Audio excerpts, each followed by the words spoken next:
Subscribe करें और bell दबाएं ताकि कोई खबर रह न जाए।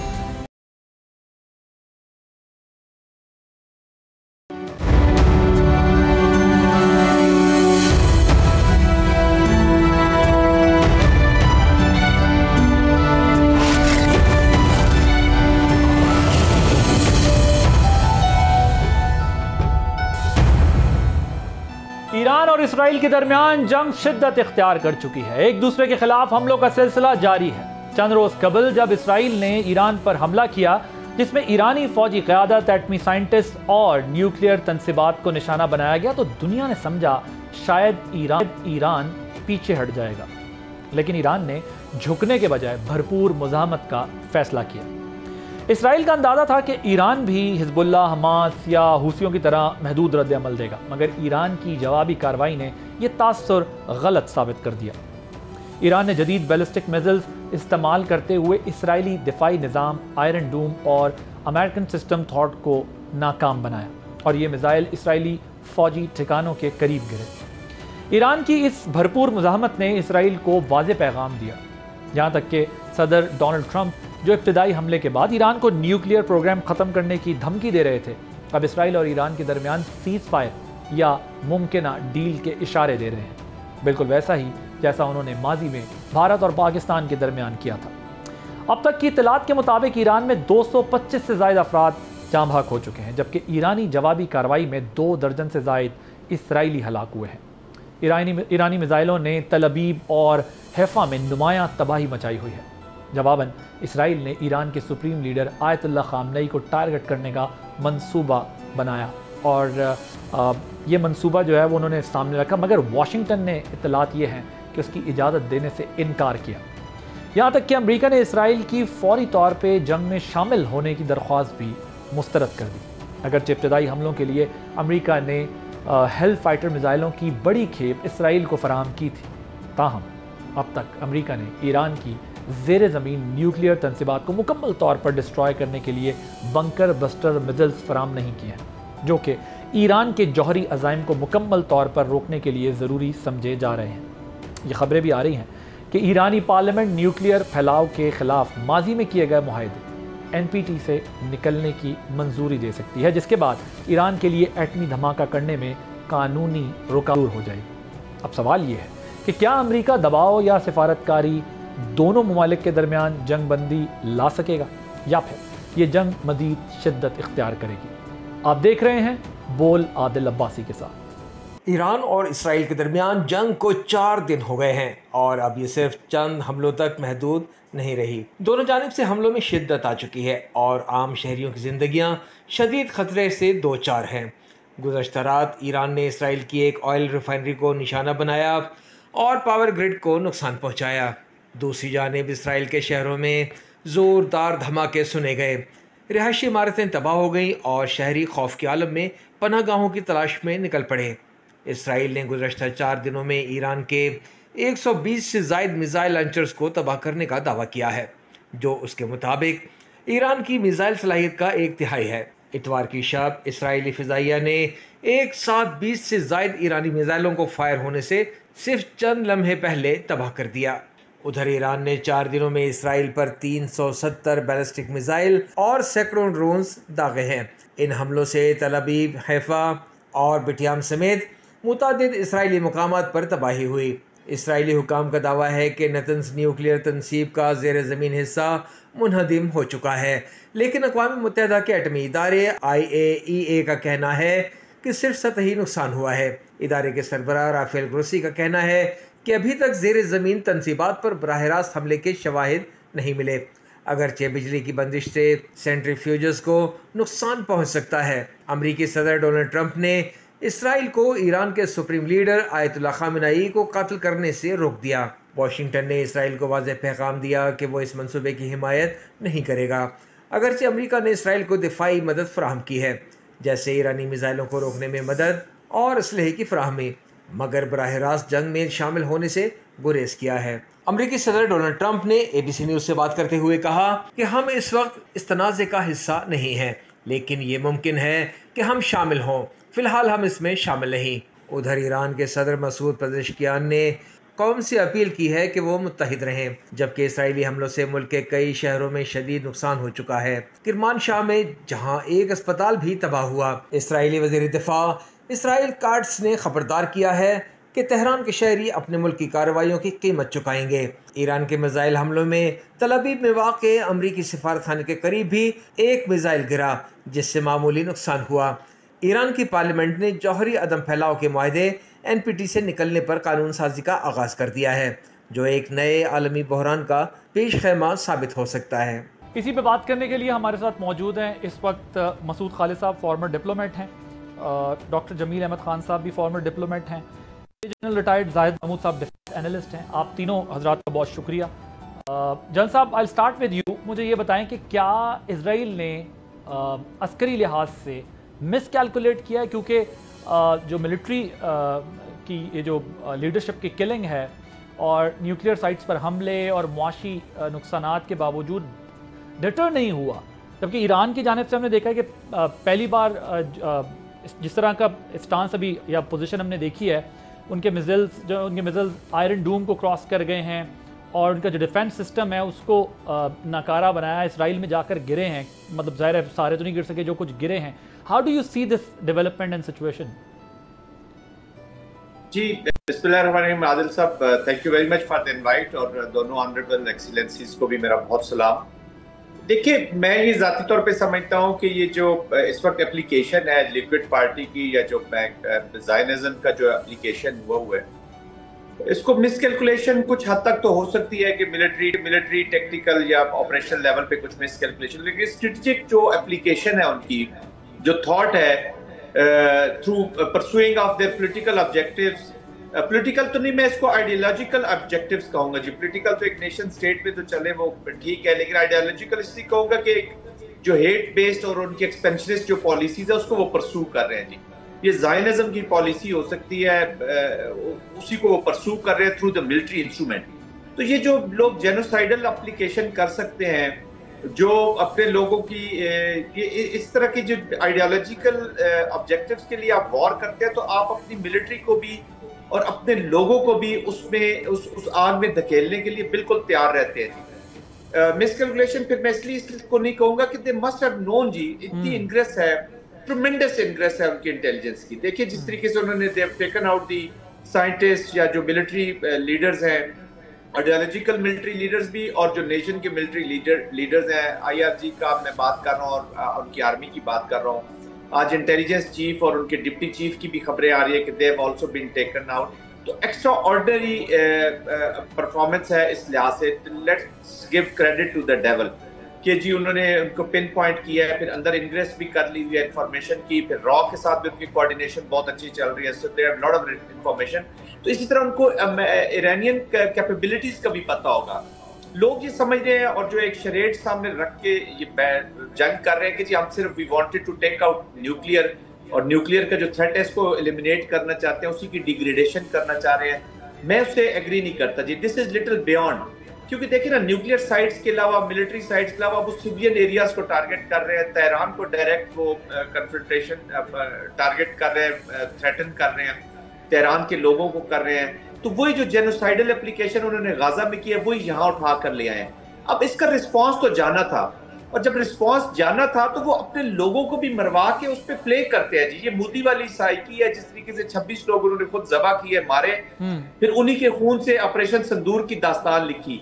तो ये विक्टिम प्ले करेंगे जी, और ये किसी न किसी तरीके से इन्वॉल्व करना चाहता है डायरेक्टली। इनडायरेक्टली तो इन्वॉल्व 100% पेसेंट अप्रूवल है यूनाइटेड स्टेट की, ये अब डायरेक्टली इन्वॉल्व करना चाहता है। लेकिन जब ये डायरेक्टली इन्वॉल्व करेगा तो फिर Netanyahu will be out of the game, फिर ट्रंप और अमेरिका, और फिर हम अगले जो चीजें हैं उसकी तरफ जाएंगे, उसमें फर्दर डिस्कशन फिर हो सकती है। राइट, क्योंकि जितनी प्रिसीजन थी, जिस तरीके से उन्होंने टारगेट किया है स्पेसिफिकली उनकी लीडरशिप को, चाहे वो साइंटिस्ट हो या उनकी मिलिट्री टॉप ब्रास हो, वो उसे, और फिर अंदर मुसाद ने जिस तरह ऑपरेट किया है विद द हेल्प ऑफ रॉ, as you said it earlier, so ये एक ज़ाहिर डेफिनेटली बड़ा डैमेज है। लेकिन जो रिएक्शन में ईरान की तरफ से हुआ, वो हम ये एनालाइज करने की कोशिश कर रहे हैं, क्या वो एक्सपेक्ट कर रहे थे।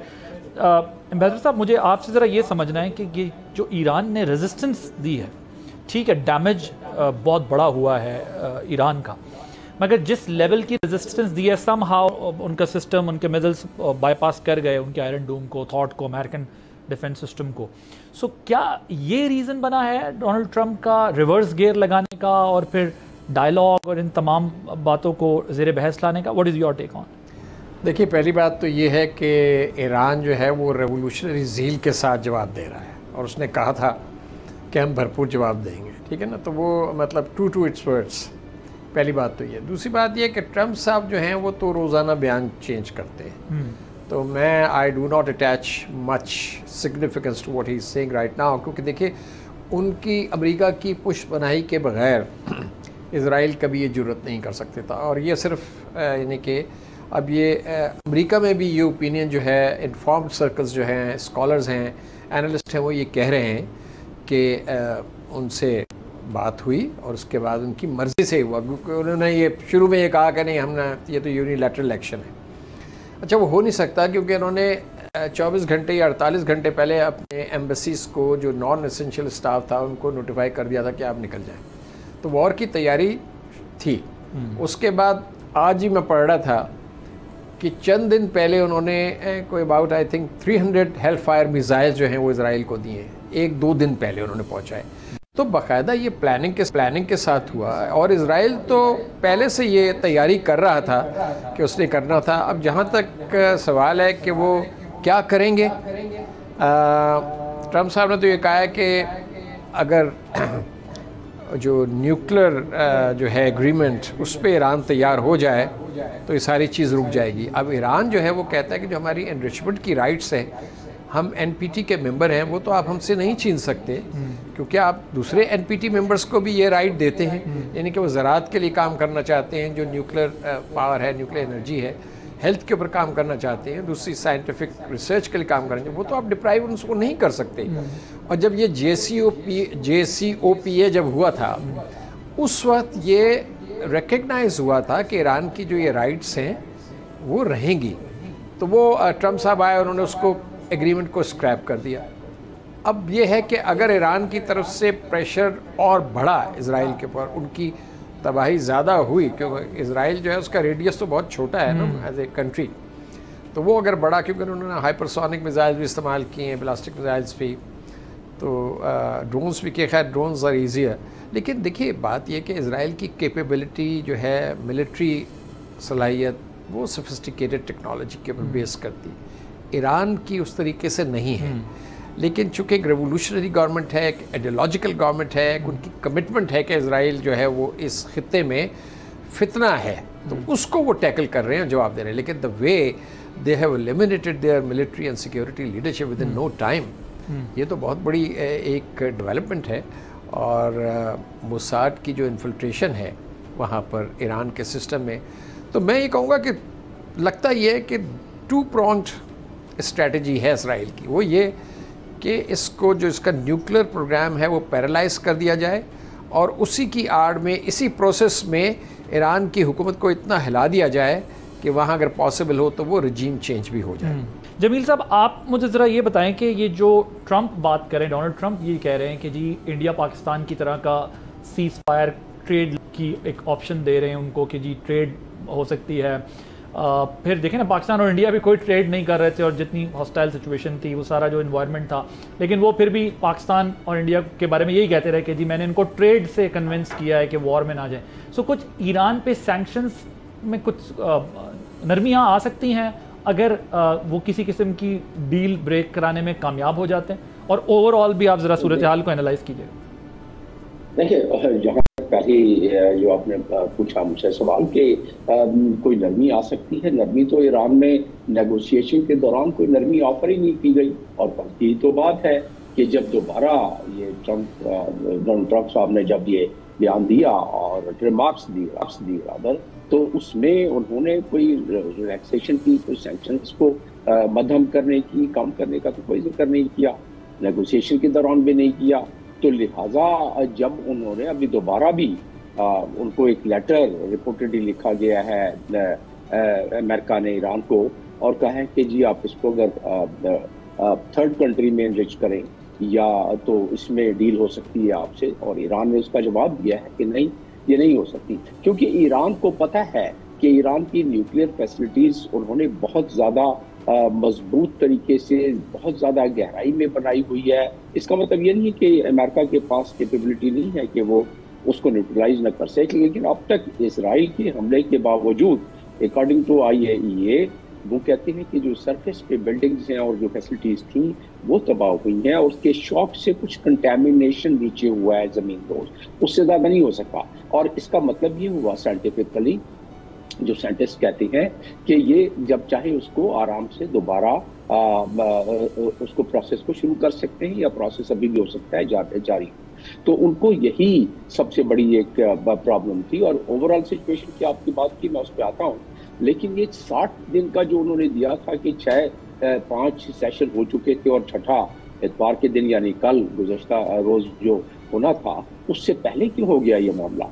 उस पर तो इसीलिए तो ट्रंप ने अपने आप को कम से कम ज़ाहिरन इज्तनाब करने की कोशिश की है।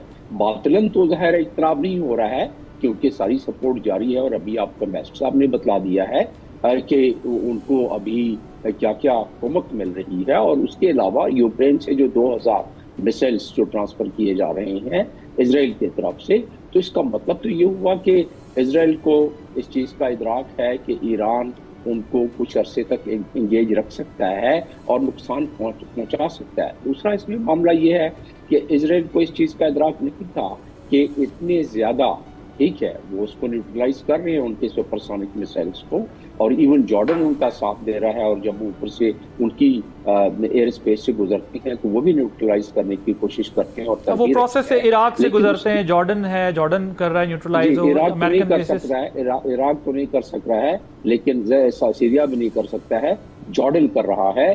तो और उसके बाद उनका अपना आयरन डोम, तो फिर भी तो नुकसान हो रहा है, और डेली हो रहा है। आज की बात है, सुबह 6:30 बजे जो पहली वॉली की है, रात को भी किया था, उसमें हैफा तो उनका बहुत बड़ा शहर तल अवीव, और वहाँ, और उसी पर तो नेतन्याहू ने धमकी फिर काउंटर थ्रेट दिया है कि अब तेहरान के शहरी होशियार हो जाएं कि हम क्या कर रहे हैं। लेकिन इससे ज़्यादा इम्पॉर्टेंट बात जो आपने इससे पहले की है कि क्या ईरान कितना अरसे तक सस्टेन कर सकता है। जाहिर है ईरान पे इतने अरसे से सैंक्शन है, ईरान जिस मुहतात अंदाज से अपने मिसाइल्स को इस्तेमाल कर रहा है, तो वो इसको बड़े, वैसे जनरल साहब इस पर ज़्यादा रोशनी डाल सकेंगे, बड़े आराम से तकरीबन 25-30 दिन, महीना खींच सकता है। उस दौरान में जियोपॉलिटिकल सिचुएशन और बाकी जो दुनिया की ताकतें हैं, रशिया, चाइना, वो उनका क्या रद्द अमल होगा, ये उनके बयानात से अंदाज़ा लगाया जा सकता है जो पिछले चंद दिनों में बयानात दिए हैं। तो ये इन तमाम चीज़ों का अगर इदराक किया जाए और फिर इन दोनों कौमों का इदराक किया जाए, तो इजराइल की तो ठीक है अपनी आइडियोलॉजी, और इसकी तारीख तो शुरू होती है वही जो 1897 से जब ज़ायोनिज़्म की दाग में डाली गई, और उसके बाद डिसाइड हुआ कि ग्रेटर इजराइल का और उस साथ में वतन बनाने का, और 1948 में जब 556 शहरों को मसमार करके कब्जा कर लिया गया, 1967 में बढ़ाया, तो ये तमाम उस चीज़ का तसलसल रहेगा। एक ही मुल्क ऐसा था, एक ही कौम ऐसी थी जो आंखों में आंखें डाल कर इजराइल से देखती रही और थ्रेट का बदला थ्रेट से देती रही, और उनको यही खटक रहा था सबसे ज़्यादा। और उसका न्यूक्लियर हो जाना तो किसी सूरत न सिर्फ इजराइल को बल्कि अमेरिका को भी, और बाकी बहुत सारे वेस्टर्न कंट्रीज, तकरीबन सारों को ही, बशमूल कुछ हमारे गल्फ के बड़े अच्छे दोस्त हैं, उनको ये कबूल नहीं था कि न्यूक्लियर हो जाते। तो किसी न किसी रोज़ तो ये बात उन पर पड़नी थी, और ईरान को इस चीज़ का इल्म था कि ये होगा उनके साथ, आज नहीं तो कल होगा। लेकिन वो अपने ईरान कोई पिछले 199 साल में 8 बड़ी जंगें लड़ चुका है, और जो सदाम के साथ उन्होंने की, जो वेस्ट ने सारा सपोर्ट किया था, उसमें 10 लाख अफराद का वो नजराना पेश कर चुके हैं इससे। तो वो बड़ी रिजिलियंट फॉर्म है। ठीक है, नुकसान उनका बड़ा होगा, इसमें कोई शक नहीं, और आने वाले दिनों में होगा, लेकिन वो सस्टेन कर सकते हैं। 9 गुना ज्यादा आबादी है उनकी इजराइल से, उनका रकबा 10 गुना बल्कि उससे भी ज्यादा रकबा है, तो वो उसको सस्टेन कर सकते हैं। हम बात कर रहे हैं ईरान इजराइल कॉन्फ्लिक्ट के ऊपर। एक ब्रेक लेंगे, ब्रेक के बाद जब वापस आएंगे तो कुछ और अहम पहलू हैं जिस पर बात करेंगे आफ्टर दिस ब्रेक।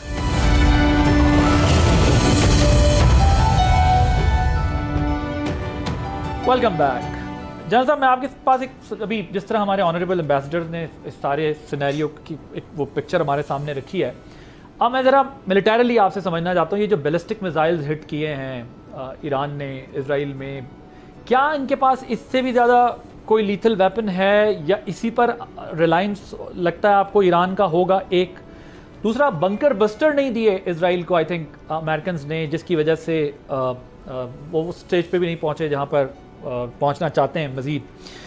अब इस सिनेरियो को अपने जहन में रखते हुए ज़रा हमें ये समझाइएगा कि यहाँ पर क्या ये कहना दुरुस्त होगा कि जिस तरह अल्हम्दुलिल्लाह अभी रीसेंट कॉन्फ्लिक्ट जो हुआ बिटवीन इंडिया एंड पाकिस्तान, तो जिसमें पाकिस्तान की आर्म फोर्सेस ने एक बिफिटिंग रिस्पांस दिया इंडिया को, उसकी एग्रेशन का जवाब दिया, लेकिन हमने देखा कि हमारी एयरफोर्स ने बड़ा वाइटल रोल प्ले किया। तो क्या एक ईरान के पास एयरफोर्स का ना होना भी रीज़न बना कि उनका एयर डिफेंस सिस्टम भी कॉम्प्रोमाइज़ हो गया, फिर मोसाद की intelligence played a vital role, number of things. So आप how do you analyse this situation, what I am asking about? जी देखिए अब्बास साहब, बात इस तरह के मिसाइल का जो एक्सचेंज है या जो इसकी एप्लीकेशन है, ये भी एस्केलेशन लेवल पे काफ़ी हायर समझी जाती हैं जी। इसका मैं एग्जांपल आपको या आपके सुनने वालों देखने वालों को थोड़ा सा इस तरह दे लूं कि पाकिस्तान इंडियन कॉन्टेक्स्ट के साथ अगर आप देखें तो वो एक कश्मीर से शुरू होता है, या कन्वेंशनल नहीं होना था, कन्वेंशनल मिलिट्रीज आपस में लड़ती है, बट सर्टेन अमाउंट के बाद आप मिसाइल्स और ऊपर जाते हैं जी एस्केलेशन लेवल के ऊपर। लेकिन ऑल ऑफ ए सडन जब उनकी conventional forces out of action हो गई इंडिया की, जब एयरफोर्स ग्राउंड समझे 2 दिन के लिए हो गई और उनकी मिलिट्री आर्मी भी मार खा रही थी कश्मीर में, उनके ब्रिगेड हेडक्वार्टर्स, बटालियन हेडक्वार्टर्स, क्योंकि मैसिव रिटेलिएशन थी। और जिस तरह भी जमील अहमद खान साहब भी बात कर रहे थे ईरानियन नेशन की, जब नेशन को डिसाइड कर लेती है ना जी, या उनको गुस्सा आ जाता है कह ले सिंपल टर्म्स में, तो फिर उनकी मिलिट्री परफॉर्मेंस डिफरेंट हो जाती है। अब ईरान की देखिए, ईरान की जब अगर कौम उनके पीछे खड़ी होगी है, तो जो भी मिलिट्री रिस्पॉन्स है, और ये सीरियस मिलिट्री रिस्पॉन्स है, ये जो एस्केलेशन आप करते हैं, अभी देखिए जो टेल अवीव में गिर रहे हैं, वो कुछ सिविल इलाकों में भी गिर रहे हैं, अगर उनकी मिलिट्री हेडक्वार्टर के ऊपर उन्होंने फायर किए हैं गो के आपने, तो और दाएं बाएं ये लगते हैं जी, जितनी भी प्रिसीजन के साथ आप स्ट्राइक करना चाहें वो कहीं आगे पीछे हो जाता है जी, वो इट इज नॉट कि 100% वहीं पे गिरे। एक अमेरिकन एम्बेसी के पास गिरा है अब जी, सॉरी, ये एक अमेरिकन एम्बेसी के पास गिरा है मिसाइल।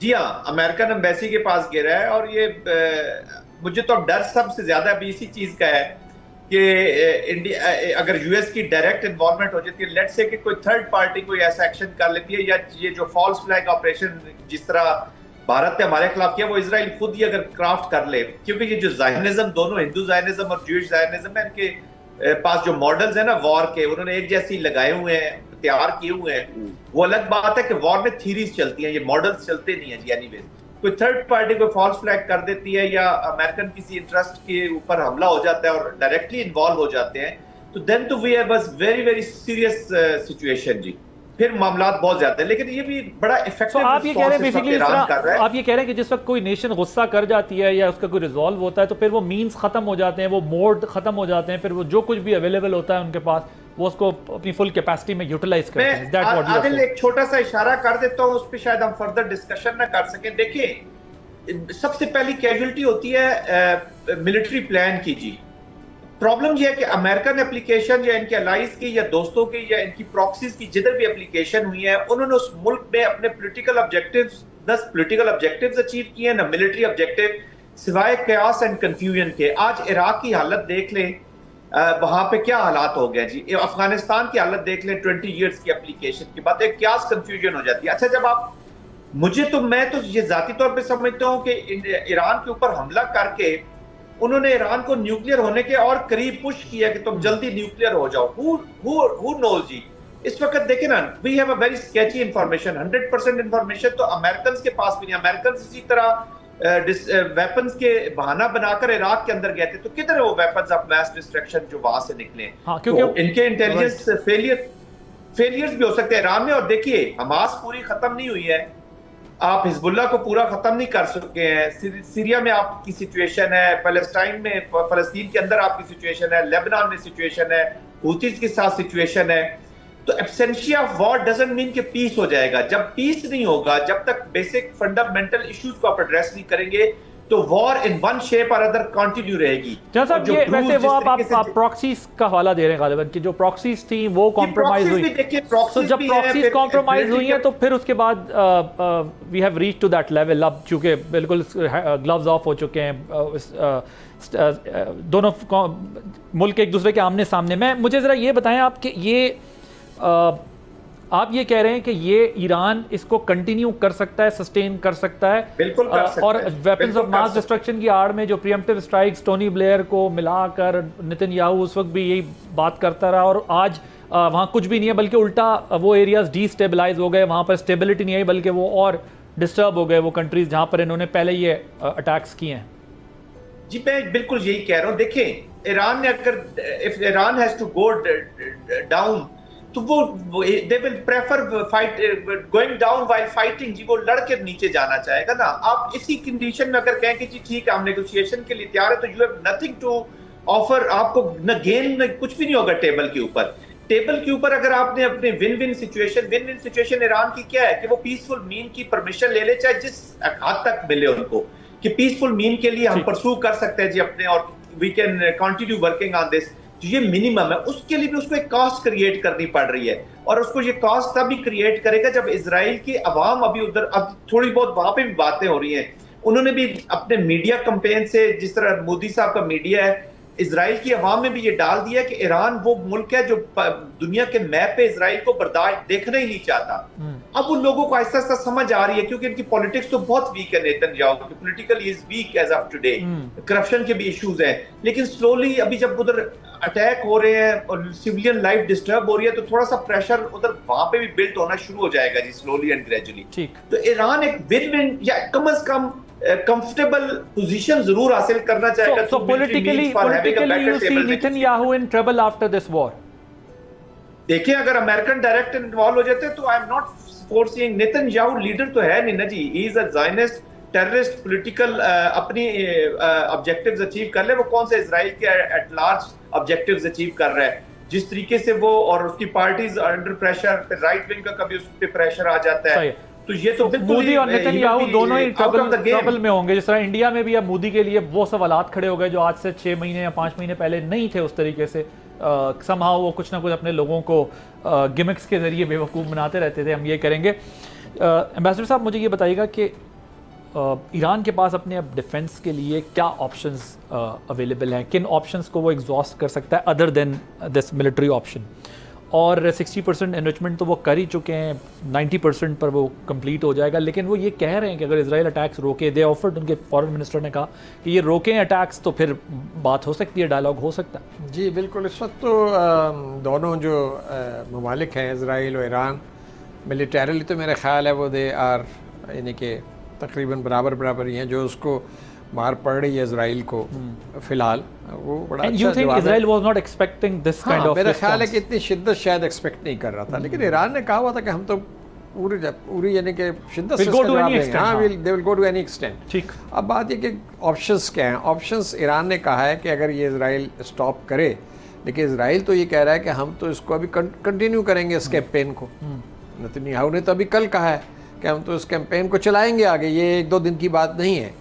तो अब देखना ये, और ना वो अमेरिका की भी उस तरह बात सुन रहा है, क्योंकि वो तो उसका जो है एक यानी कि जो जिस चीज़ को उसने ऑब्जेक्टिव बनाया था उसको वो इम्प्लीमेंट करना चाह रहा है। अब उसमें कामयाब होता है या नहीं होता, दैट्स अ डिफरेंट थिंग। ठीक है। State of Hormuz is one of the option. State of Hormuz can be one of the options. Then quitting NPT can also be another option. ये है ईरान के, लेकिन उससे तो क्राइसिस प्रेसिपिटेट। और जैसे ये हमारे दूसरे साथी अभी कह रहे थे कि खुदा न खास्ता अगर कोई स्टेज मैनेज कर लिया जाए, अमेरिका के ऊपर हमला हो जाता है या ईरान की तरफ से फॉल्स फ्लैग या अमेरिकन एसेट्स को टारगेट कर दिया जाता है किसी वेस्टर्न, वो तो आ जाएंगे। और इजराइल भी यही चाह रहा है कि अमेरिका जो है इन्वॉल्व हो। ठीक है ना। Iran has Israel has this capability to do so. जी, इजराइल हैज़ द कैपेबिलिटी। और दूसरी बात ये कि जो गल्फ कंट्रीज़ हैं उनमें से कोई भी ये नहीं चाहता कि ईरान जो है वो न्यूक्लियर कैपेबिलिटी हासिल करे। देखिए ना, उनके जो इंटरसेप्शन हो रही है मिसाइल्स में, वो आपको पता है किन अरब ममालिक से हो रही है, और वहाँ पर हर जगह बेसिस हैं अमेरिका की। तो दैट वे इराक में, सीरिया में, सीरिया, कतर, बहरीन, हर जगह। तो कहने का मतलब है कि देखा जाए तो जब ओवरऑल पिक्चर आप देखते हैं तो things are poised against Iran strategically, militarily, diplomatically. देखिए ना, वेस्ट सारा जो है वो एक चीज़, जो एक ओपनिंग है, अगर ईरान उसको अवेल करना चाहे तो उससे प्रेशर जो है ना, मुझे नहीं पता कि उसका रिएक्शन इजराइल से क्या होगा। वो जो जर्मनी, फ्रांस और ब्रिटेन ने कहा है ना कि हम आपके साथ न्यूक्लियर इशू के ऊपर बात करने के लिए तैयार है, तो ईरान अगर आ जाए, तो अगर वो इस किस्म की कोई डिप्लोमेटिक मूव होती है, ईरान उसको एक्सेप्ट करता है, तो फिर शायद थोड़ा सा ईज अप हो। बट देखिए ना, राउंड होने लगा था संडे को ओमान में, इसका ईरान का और अमेरिका का, वो उन्होंने कॉल ऑफ कर दिया। उससे पहले तो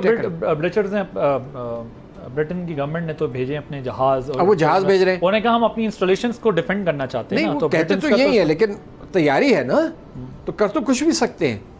तो आप किस किस फ्रंट पे लड़ेंगे? ईरान किस किस फ्रंट पे लड़ेगा? खुदा न खास्ता अगर अमेरिका इन्वॉल्व हो जाता है, ब्रिटेन इन्वॉल्व हो जाता है, इधर उधर से 2-4 और आ जाते हैं, तो कहाँ का लड़ेगा? इजराइल के खिलाफ भी लड़ेगा, उनके खिलाफ भी लड़ेगा। तो मतलब they are under tremendous pressure, but all credit goes to Iranian nation and Iranian leadership, the way they have responded. सही है। जमील साहब, ये बताइएगा कि ये जो ईरान की स्ट्रेंथ थी इन लास्ट 3-4 डेकेड्स, वो उनकी प्रॉक्सीज थी, हिजबुल्लाह, हमास, हुसी। अब ये ऑर्गेनाइजेशन ईरान की रेजिस्टेंस को बहुत स्ट्रेंथन करती थी, लेकिन अब ये इसके काबिल नहीं रही है। जाहिर, नई लीडरशिप आ सकती है, नया प्रोसेस हो सकता है, लेकिन इससे जो है वो सही डैमेज क्या इसकी वजह से हुआ है? एक दूसरा ये भी बताइएगा कि जिस तरह अभी जमील साहब भी मसूद साहब भी बात कर रहे थे कि जाहिर है वो GCC कंट्रीज़ का भी टाइमिंग पर उन्होंने सवालात उठाए, फिर वेस्टर्न फोर्सेस, अमेरिका, ये सारा फैक्टर जब इन्वॉल्व हो जाएगा, मैं सिर्फ ये समझ जाता हूँ, ये जो मिडिल ईस्ट में भी बिलियंस ऑफ डॉलर्स की ट्रेड और ये सब कुछ हो रहा है, उनका भी तो बड़ा कोर कंसर्न होगा ना कि ये इशू रिजॉल्व हो। It's not about west only, ये जो मिडिल ईस्टर्न कंट्रीज हैं, इनको फिर बड़ा एक्टिव रोल प्ले करना पड़ेगा। It's not about Iran only, ये तो इनकी अपनी इन्वेस्टमेंट्स का भी एक बहुत बड़ा इशू होगा। कि जितने भी हमारे ये हाकिम हैं, मैंने क्योंकि मुल्कों में सर्व किया है सफीर के तौर पर भी, और जब मैं अक़वाम मुत्तहिदा में मुख्तलिफ कंट्री में सरबराही कर रहा था अपने डिपार्टमेंट के, उस वक्त भी मैंने किया है, तो थोड़ा बहुत मुझे इनका अंदाज़ा है।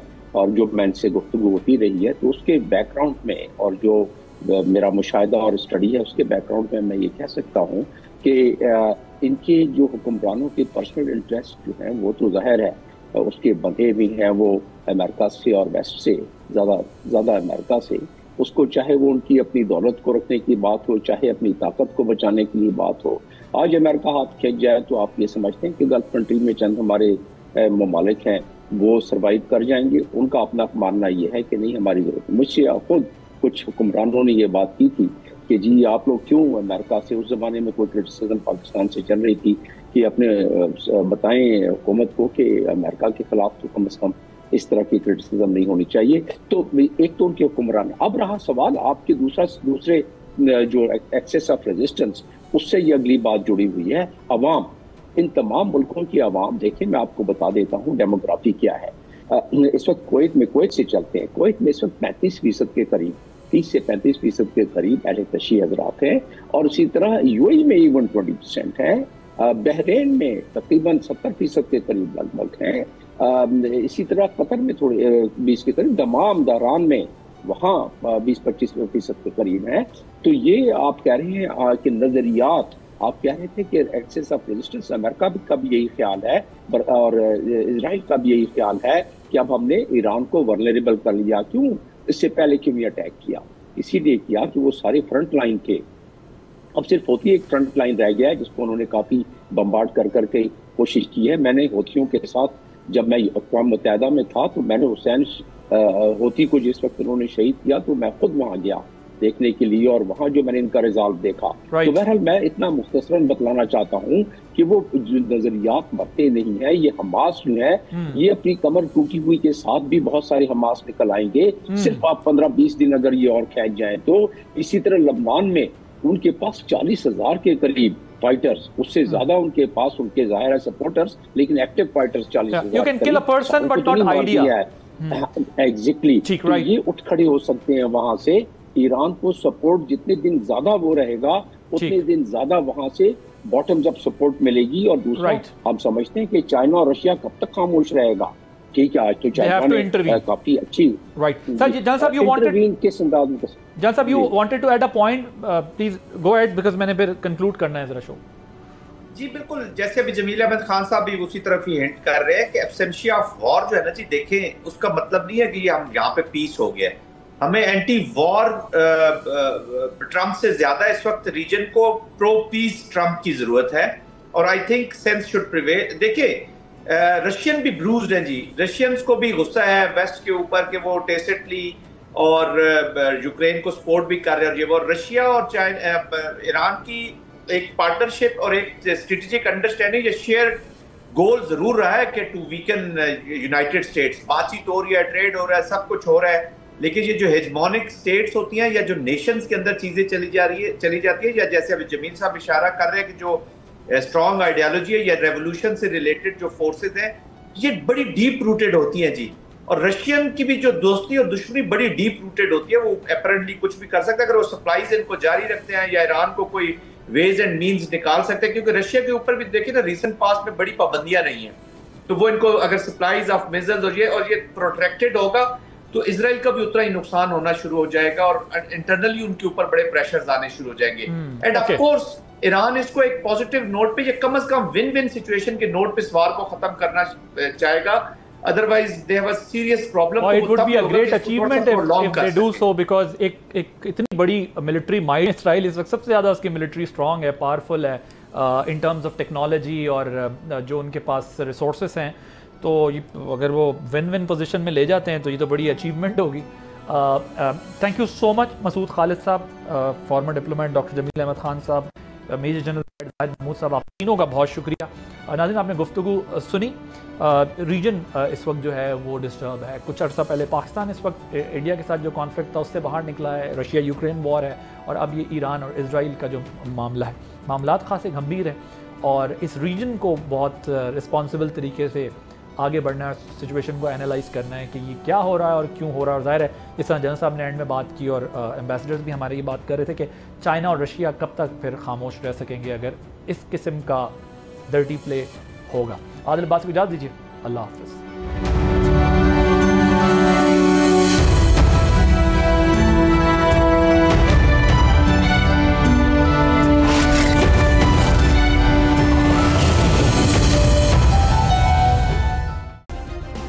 सब्सक्राइब करें और बेल दबाएं ताकि कोई खबर रह न जाए।